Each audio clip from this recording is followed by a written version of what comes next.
అందరికీ నమస్కారం. ప్రత్యేకించి మీడియా పాత్రికేయ మిత్రులకు నమస్కారం.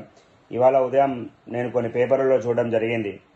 మీడియా పాత్రికేయుల పిల్లలకి ఏదైతే స్థానిక డిస్ట్రిక్ట్ విద్యాధికారుల నుంచి ఏదైతే రాయితీ పొందుతూ ఉన్నారో వేరే డిస్ట్రిక్ట్ లాగా మహబూబాబాద్లో ఇంతవరకు దానిపైన ఏమీ నిర్ణయం తీసుకోలేదు అని సుమారు 2-3 సార్లు చెప్పడం జరిగింది. 2-3 సార్లు వాళ్ళు వినతి పత్రాలు కూడా ఇవ్వడం జరిగింది.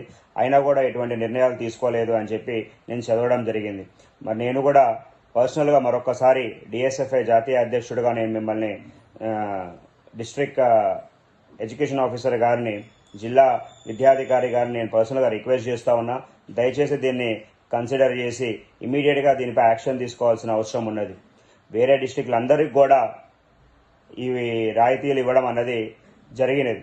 సరే, కొన్ని సాంప్రదాయాలకు పోతారు, కొందరు సాంప్రదాయాలు లేకుండా వాళ్ళ దీంతో తీసుకొని పోతారు. కానీ దయచేసి మీరు కూడా దీన్ని ఇమ్మీడియట్గా సాల్వ్ చేసి మీడియా పాత్రికేయ మిత్రుల పిల్లలకు వాళ్ళ ఫ్యామిలీకి అండగా ఉండాలని చెప్పి ఒకసారి నేను రిక్వెస్ట్ చేస్తూ ఉన్నా.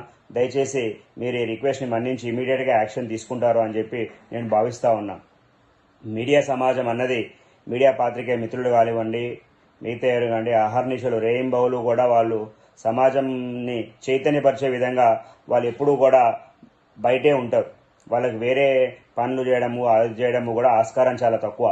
జీతభత్యాలు చూసినా కూడా చాలా తక్కువనే ఉన్నాయో లేవో కూడా నాకు అంత పూర్తిగా అవగాహన లేదు దానిపైన. సో చాలా తక్కువ జీతభత్యాలతో వాళ్ళు పనిచేస్తూ ఉంటారు. అట్లాంటిది ఈ పోటీ ప్రపంచంలో లక్షలాది రూపాయలు వాళ్ళ పిల్లలకి ఎవరైతే సమాజాన్ని ఎప్పుడు కూడా చైతన్యపరిచే విధంగా ఉన్నారో అటువంటి ఫ్యామిలీకి మనము నిల్చోవడం మన యొక్క కర్తవ్యం అది. కాబట్టి ఆ కర్తవ్యంగా భావించి, రెస్పాన్సిబిలిటీగా భావించి, హ్యుమానిటేరియన్గా మీరు తీసుకొని దీన్ని ఇమ్మీడియట్గా రిజాల్వ్ చేసి ఇమ్మీడియట్గా వాళ్ళకు ఒక ప్రొసీడింగ్స్ తీసుకొని వచ్చి రాయితీ కల్పిస్తారు అని చెప్పి మరొకసారి నేను ఆశిస్తూ ఉన్నా.